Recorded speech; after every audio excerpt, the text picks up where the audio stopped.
Welcome, everybody, to Indiana Basketball Weekly on the Grueling Truth Sports Network. I'm your co-host, Mike Goodpaster. Right now, I want to welcome in my other two co-hosts.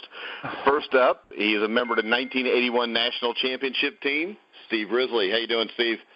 Doing great this afternoon, Mike. How you doing? I'm doing great, except having to redo this intro like 3 times because I was screwing it up. I think it's a little bit of that Risley mojo there. And, of course... Mike, I think Coach Mike would tell you the whole trick is to be smarter than the equipment you're using. Okay? Yeah. Well, it's easy to be smarter than at least one of my co-hosts that I'm using, which would be you. Next up, we've got a more recent Indiana basketball player when they wore shorts and not burlap pants, Collin Hartman. How you doing, Collin? Doing well, Mike. How you doing? All right, and we have a special guest tonight, a man who scored infinitely more points than Steve Risley in his Indiana basketball career. Help me welcome to the show, Robert Johnson. How you doing, Robert? Pretty good. How you doing yourself? All right. I know it's got to be exciting for you to talk to a legend like Steve Risley. Oh, yeah, most definitely. If you're a champion, then you're a legend for sure. Yeah, I mean, and now you know who he is. All right, let's start off. Tell us a little bit about what you're doing now. Collin said you're with Milwaukee right now. Yeah, so I signed like a training camp deal with Milwaukee, and I'm going to start off in the G League. So right now I'm up here working out in Oshkosh, which is like an hour away from Milwaukee, getting ready, for the G League training camp. All right, Steve. And what great city will that be participating in? Oshkosh, Wisconsin. Oh, that's Oshkosh is great. That's a nice party town. You get yourself in all kinds of social media trouble up there. Steve, how do you know Oshkosh is a party town? There's a lot of things I know. I'm old. That's for sure. Nothing else in this whole. You take nothing else from this. Steve is old. Very old. So let's talk about your Indiana basketball career a little bit, and what brought you to IU under Coach Crean? I mean, what was the thing? I know you were one of the higher-rated players in the country. What made you want to go to IU? I think it really started off with Kenny Johnson when he was there. He was, recruiting a lot of guys in the DMV and Virginia area. And so that relationship started, and, talking to Coach Crean and listening to his plan at the time for what my development would be, and then getting on campus and seeing, the culture and all of the different aspects of Indiana basketball, that really pretty much sealed the deal. All right, Collin? Yeah, I mean, at the end of the day, it's a different story for me. Being from Indiana, it's kind of a no-brainer. Committed when I was a sophomore in high school, so really, really early. Loved the campus, loved the tradition, loved the energy around Indiana basketball, and how dedicated the fans were and everything of that nature. It's fun to be around, especially as a young kid. You start getting attention and stuff. People start to recognize you. IU fans like, go to IU, commit to IU, blah blah blah. And then when you do commit, it's just that much better, and it's all uphill from there. It's great. So. I think it was obviously the team was really getting better, and I liked the way that the program was going. And they were one of the first teams to really contact me like that, so it just really stuck. All right. So at IU, what is your greatest memory at IU, your highest point as a basketball player? For me, it'll probably... No, it's for Rob. Rob did a lot more than you other two guys, so we'll ask Rob. That's true. For me, I would probably say definitely the tournament run that we had, going to the Sweet 16 and beating Kentucky. And I just think that was a special time for me. The year before that, we had lost in the first round, so I experienced the tournament, but, to actually get a couple wins in the tournament and, to beat a team like Kentucky, I think it was, good for the school at that time, and it was really exciting. So I think that was probably one of the fun of the moments that I remember during my time there. All right. Now, Collin, you played with Rob. Do you want to ask him a question? Oh no! I mean, me and Rob grabbed lunch the other week. Just a week. Nah, don't do Collin like that. Collin was definitely a certified bucket getter. Don't get it. Yeah, but Collin. Yeah. We need to work on Collin doing the interview skills. So this should be an easy one. You played with Robert. So Collin, what's your fondest memory of Robert as a player? I don't know if I really. I mean, I think the thing that I take most about my time with Rob, specifically at IU, is just. I mean, he was last year. I mean, he was my roommate on the road, and I think that we really grew together as not only as basketball players, but as leaders, as people, and as men. We really got into our faith together and kind of grew together with that. And just, I mean, really found out what mattered to us in the world and what mattered to us in life. And I think that besides all the games and everything like that, I think that my fondest basketball memory was obviously that tournament run. But I think what I will hold on to the longest is just the life lessons that we learned together and how much we grew specifically in our faith. And where we are with that, even to this day, I think that's what I'll hold on to the most moving forward in life. And I think that's what's going to bond us together as brothers for, however long we have on this earth. And I think that's what I'll take with me, in respect to Rob, because quite honestly, I didn't have that with a lot of guys, and I don't think Rob can agree with that with us being roommates and stuff like that is a big change for us, and big advantage for he and I's relationship as teammates, as brothers, and it's a different bond. Right, Steve, you're being awful quiet. You got any questions for Rob? I'm just waiting. I'm waiting to decide if this is an interview for Collin Hartman or interviewing Rob Johnson here. I kind of I know. Well, I think it's because he played for so long AAU basketball, he learned how to talk. Rob, let me ask you a question about what everybody wants to know, and why I think we bring you on the air is you were a leader of the team last year. You were the floor general for that basketball team, played the most minutes of anybody on the game, started every game, were the only player that did all that. Tell us about Coach Miller. What are people going to find out about him? What are his strengths? What are his weaknesses or opportunities where he could get a little better on? How does he interact with players? I think that's what people that are listening to this right now would really want to know, because he's such a mystique to us all right now. He comes with a great pedigree. He had, a 16 or 15 season, trying to bring his own culture into the team. You were a big part of helping him do that, as was Collin, coming back for a fifth year. So what do we need to know about Coach Miller that we're not getting in the media? Tell us what's his strength in your point?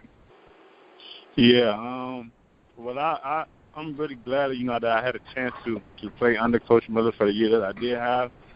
I would say that he's just a really, straightforward person, and every day what to expect and the things that you're focusing on, the things that he's looking to build on, what he wants to see from you individually.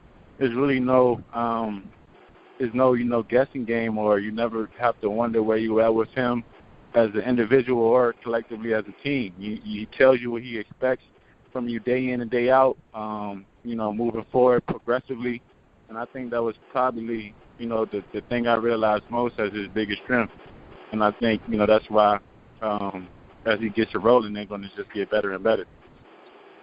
All right, now let me just go ahead. I got a question. What are you? I didn't finish my question. Okay, go ahead then, old grumpy geezer. Oh, quit fighting, guys. Collin can ask a question. I was just curious from Rob, because I guess I never asked him this. What are you most excited about for this team this year coming up? What are you looking for? I'm just excited to see how they play together, because they have when everybody asks me what I think about them this year, I think they have a lot of pieces that can get it done. I think it's going to come down to how well they play together, because looking back on college basketball and always, being in it and seeing what a good team looks like and then competing against a good team and being a good team, I think, more than anything, the most important thing is how well you play together, and having guys that like to play with each other and know each other's strengths and know each other's games and things like that. So they definitely have enough talent in different pieces and enough. I think, the leadership of J-Mo and this being his senior campaign, I think, if it all comes together, they have a chance to, definitely do some damage. Steve? Yeah, okay. Tying right into that. Okay, well, I wanted to make sure Collin didn't have another question there. Morgan, Robert, also, Juwan Morgan and I were actually born in the same town, Waynesville, Missouri. Believe that or not. Okay. That's a little known fact. Well, I'm sure Robert saw the sign saying home of Steve Risley, because Steve Risley told me there was a sign there, Robert, that said home of Steve Risley. Is that true? I'm sure it is. He's never been there. Sharpie. Steve wrote it. Robert, who's the key to this team coming up this year? We know Morgan. We know we've got a lot of expectations of Langford, and Langford, anytime you got a freshman, as you well know, it's always a crapshoot as to whether they're going to live up to their expectations. And we all think he probably will. He's a fine quality player. Right. But who is the hidden gem or hidden key that you think is going to make this team elevate to the next level to where they can actually compete outright for a Big Ten title and dance in the Sweet 16? Who's that key player on this team? What has he done? What does he need to do? Yeah, I think even a little bit more than that, I think it's going to come down to one of the most important pieces will be the guards collectively. At the end of the day, in a tournament is always about, do you have tough guards and guards that are able to control the pace of the game and take care of the ball, defend, make shots, things like that. And I think it's gonna have to be a big year for Devontae. If I look at the roster and playing, with him and seeing the things he was capable of day in and day out last year, I expect him to make a really big jump. And if he does that and he's steady throughout the year and continues to get better, I think the sky's the limit for that team. But I would say, if I had to say one player, definitely Devontae at the point guard position, because it's so important. And I would agree with you entirely in the sense that Devontae was the player who, aside from you guys, the core of the group, that showed the greatest flashes of brilliance in play, but his inconsistency just, I'm sure it hurt him on minutes and kept him away from a lot of minutes that he needed to get to develop. And plus, you guys were doing fine playing out there. So I definitely think that how he integrates into this team and accepts some leadership. I know they just named Morgan and McRoberts as captains, right? Yeah. Didn't they name? But we also know that Collin was a captain of the team last year. But we all, and us seniors in '81, we were captains too. But we knew Isaiah was the captain of the team. So that responsibility really falls pretty much on a guard to actually be, say, the floor general. Maybe not so much the captain, but the floor general. And I think that's where Devontae's really got to step up and really make or break this basketball team this year. He's got the skill sets, there's no doubt. And we just got to see if we can get the consistency to go along to match his skill sets. Yep. And I wholeheartedly believe he can, and he will. So that happens. I'm really looking forward to see how it all comes together. I think they can, like I said, really do some damage, and I think they'll be a fun group to watch. Yeah, Steve, nobody else. You can keep going. I don't care. I just didn't. Me and Collin right now are afraid to say anything because you'll bite our heads off. But go ahead. No, that's okay. Robert, what's practice look like right now? Okay, you're what? You're a week into it, 10 days into it. You're getting kind of tired. You're getting kind of beat up. You don't have a game coming up really for another 10, 12 days. You're getting tired of looking at each other. Is it getting kind of physical out there? I know in '81, our year, we started hating each other about this time. We just didn't even want to be around each other because we just were banging and bruising so much with each other. What's it like right now in practice for these guys? What's Miller's mentality in a preseason practice? You went through it. Oh yeah. I think around this time it's just a grind, like you said, and it's just about punching that clock in and getting the most out of every day. I think this is a time where good teams really buckle down and push through all the way to the end to get through, to the exhibition games in the first part of the season.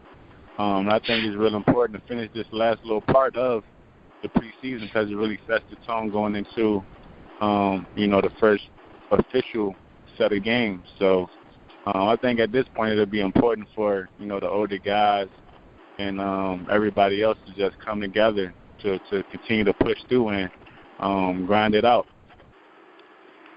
All right, Collin. Go ahead, Steve. Yeah, I got one more. I got a bunch of questions. Is this gold shirt thing a good idea? Yeah, I think so. I definitely liked it last year. It gave you something, to look forward to in practice when you competed in different things like that. So I definitely liked it. Man, back in my day, that'd have been a target. If you had that gold shirt on, you'd have been pummeled. The other 12 guys would have just been pummeling you with that as long as you wore that gold shirt. About the third time out, the guy wouldn't want to wear the gold shirt anymore. I don't want the gold shirt because I'm going to get pummeled. Right, Collin. If you get the gold jersey, you don't have to run sprints throughout the whole week of practice. So you don't have to what? You don't have to run any sprints. Anytime the team does sprints, you can sit out. Oh, that's the process behind that is that you're working the hardest in practice and doing the best, obviously. So like, even if your team loses a drill, you don't have to run. All right. I'm being texted that I'm done asking questions, so somebody else ask one. I got one. This is kind of just for obviously for the listeners, because I answered this question a couple weeks ago. If you can give, if you kind of had the chance to talk to Romeo or talk to Jawan or talk to Devontae, obviously you probably do. What advice would you give them if you could give them one piece of advice going into this year? What would you give them? What would you say? Yeah, I know it probably, it will sound cliche, but I think the most important thing is just staying focused.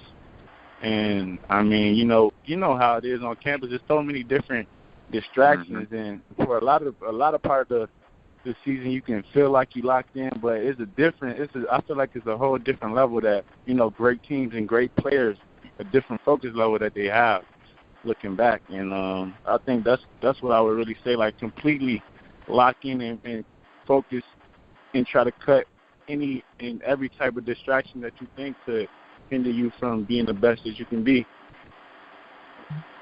All right, so right now you're playing. Oh, go ahead. Sorry about that. Didn't mean to interrupt you. No, you're good. I think just piggybacking off that a little bit is just like I think a big thing that Rob can attest to this that we were always coached to do is you got to bring somebody with you. Like when you get your mind right and you get that focus, you got to get somebody with you, and they got to get somebody with them. And it's got to be a chain reaction. You got to have a core group of 7-8 guys that are all locked in. Otherwise, you're going to have people subbing in that aren't on the same page as everybody else focus-wise. You're not going to accomplish what everybody's goals are because everybody's going on different pages. That's a fact. That's a fact. Yeah. Go ahead. All right. Sorry to interrupt. We're not going to keep you too long, Rob. I know we said like 20 minutes. My final question is this. You're playing in the D-League, G-League, whatever the hell they call it now, but you're playing professional basketball, trying to get to the NBA. What's the biggest difference or the biggest transition going from college to professional basketball?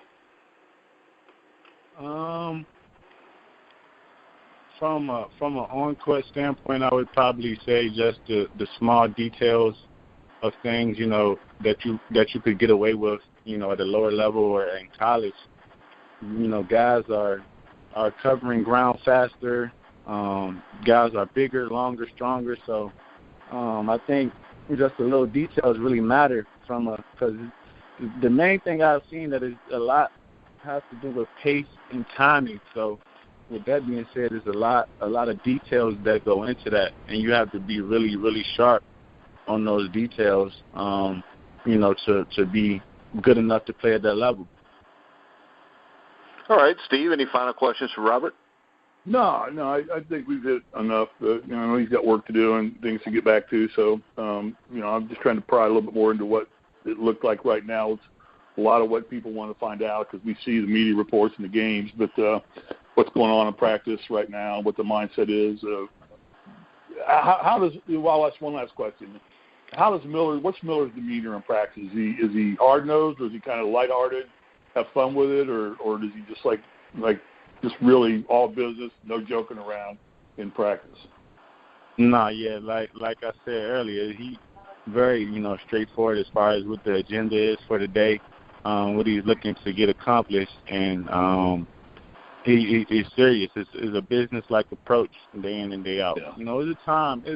There's a time and place. We go a couple of times we went over to his house and, we hung out as a team and laughed and joked around and bonded in that type of way in that setting. But when we stepped on the court, he was intense and pretty much all business, but in a way that I definitely, respect. All right, Collin, any final questions for Rob? No, man, I appreciate you coming on, donating your time. I know you're busy traveling and everything like that, so I just appreciate you and looking forward to having you back in Indy soon. Catch up again. Yes, sir. Yes, sir. All right, hey. Gosh, anyway. Yeah, thanks for coming on, Rob. We'd love to have you on, maybe during your season and talk a little bit and give everybody an update on what's going on with Rob Johnson. Yeah, for sure. I wouldn't have a problem doing that. Appreciate you guys bringing me on. All right. Thanks a lot, Rob. Yes, sir.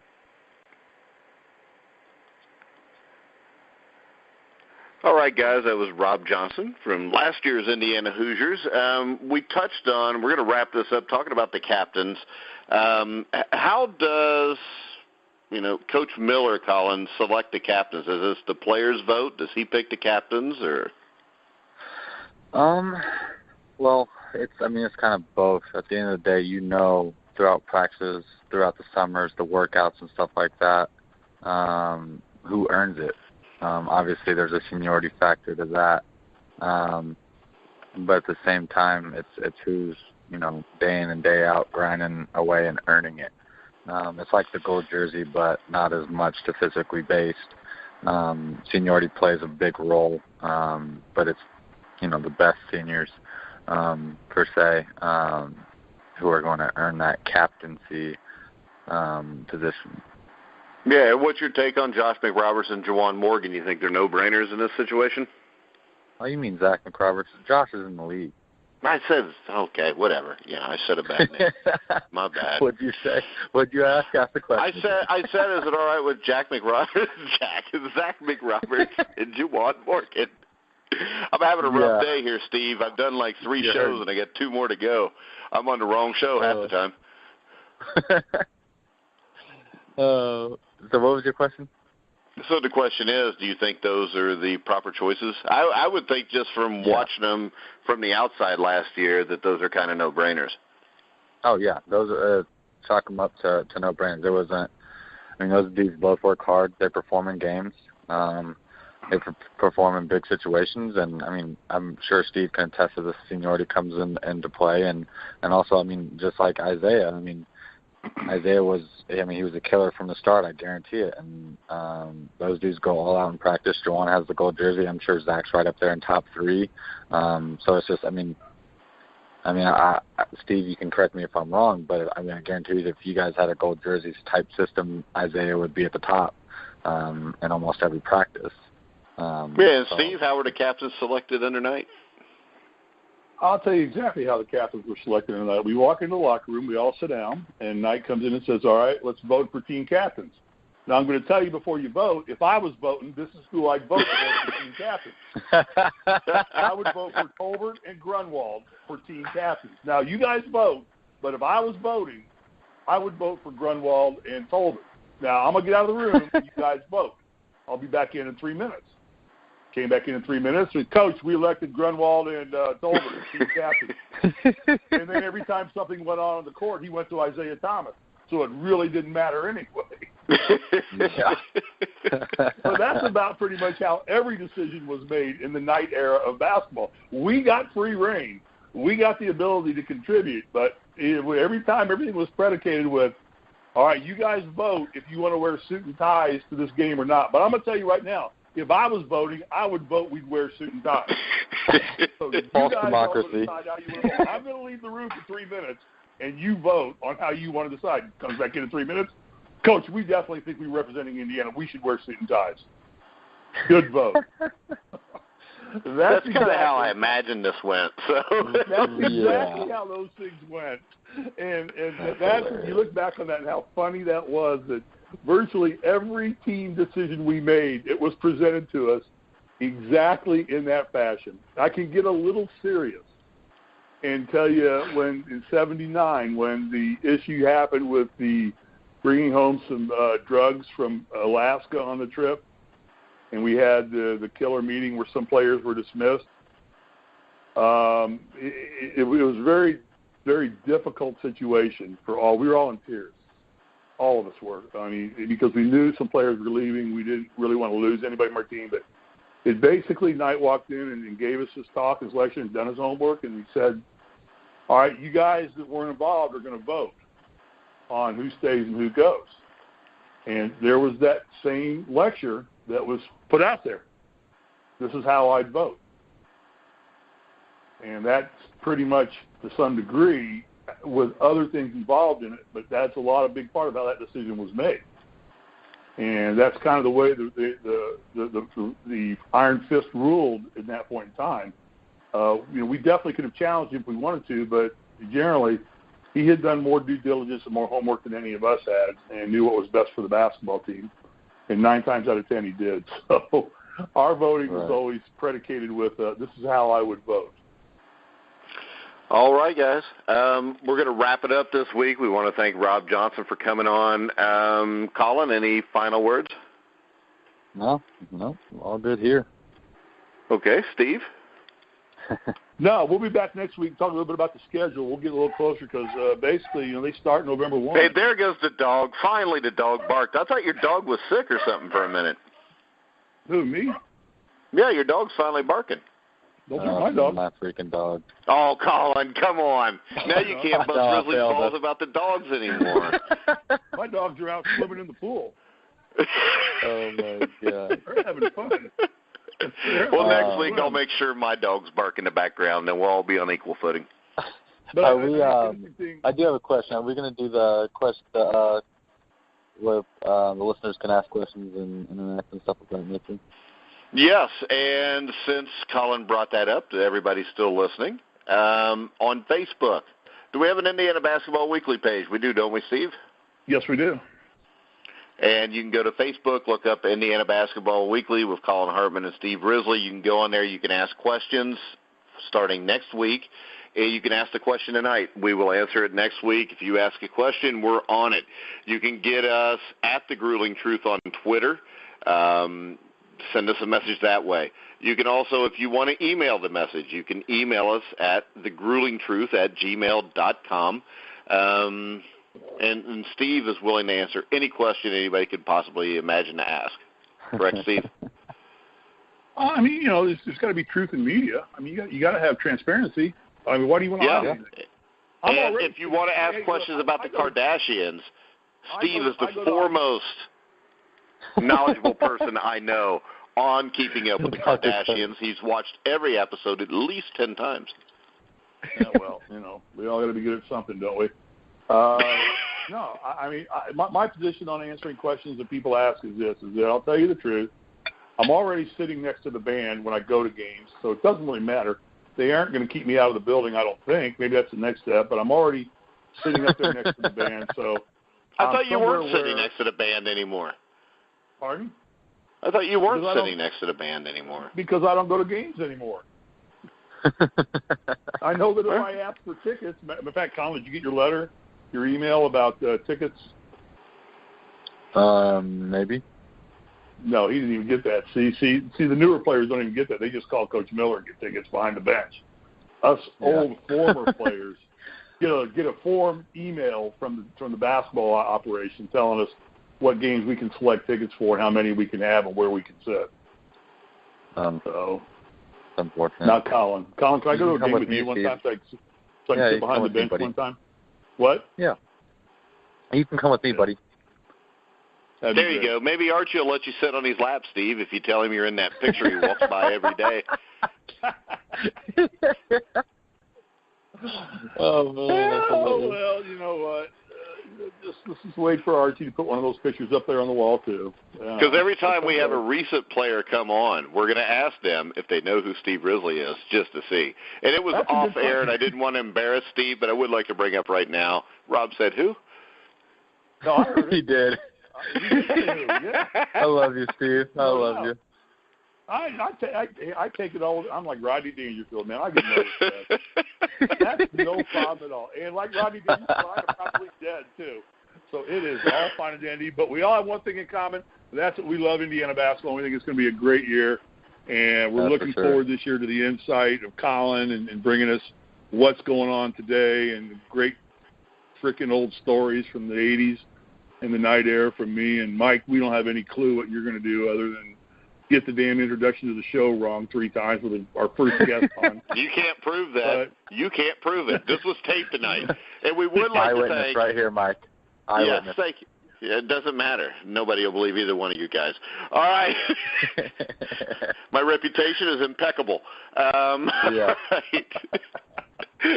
And we were not live tonight. We apologize for that. We had technical difficulties with the studio. I think Risley spilled something on something and it didn't work right.